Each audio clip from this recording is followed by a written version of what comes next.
ബിരിയാണി മന്തി ഒക്കെ മാറി നിൽക്കുന്ന ടേസ്റ്റുള്ളൊരു ഐറ്റമാണ് ഇത് കേട്ടോ. ചെമ്മീൻ ചോറാണ്. ഒരു കറിയും വേണ്ട, നമുക്ക് ആർഭാടം വേണമെങ്കിൽ അത്തിരി അച്ചാറും ഒരു പപ്പടവും ആവാം. അപ്പോൾ എങ്ങനെ ഉണ്ടാക്കുന്നത് നോക്കിയാലോ. വെളിച്ചെണ്ണ ഒഴിച്ച് അതിലേക്ക് ഇഞ്ചി വെളുത്തുള്ളി പേസ്റ്റ് ഇട്ട് കൊടുക്കുക. ഇഞ്ചി കൂടി പോകരുത്.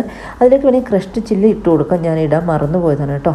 നന്നായിട്ട് മൂപ്പിച്ചെടുത്തതിന് ശേഷം സവോളയ്ക്ക് വരും ചെറിയുള്ളിയും വേണമെങ്കിൽ യൂസ് ചെയ്യാം കേട്ടോ. അതായിരിക്കും കുറച്ചുകൂടി ടേസ്റ്റ് തരിക. അതിലേക്ക് ഇനി മഞ്ഞൾപ്പൊടിയും മുളക് പൊടിയും, അധികം മസാലകൾ വേറെ ഒന്നും വേണ്ട. കാരണം ചെമ്മീൻ്റെ ടേസ്റ്റാണ് നമുക്ക് കിട്ടേണ്ടത്. അത് കിട്ടണമെങ്കിൽ മസാലപ്പൊടികൾ അധികം ഇടാതിരിക്കുന്നതാണ് ഏറ്റവും നല്ലത്.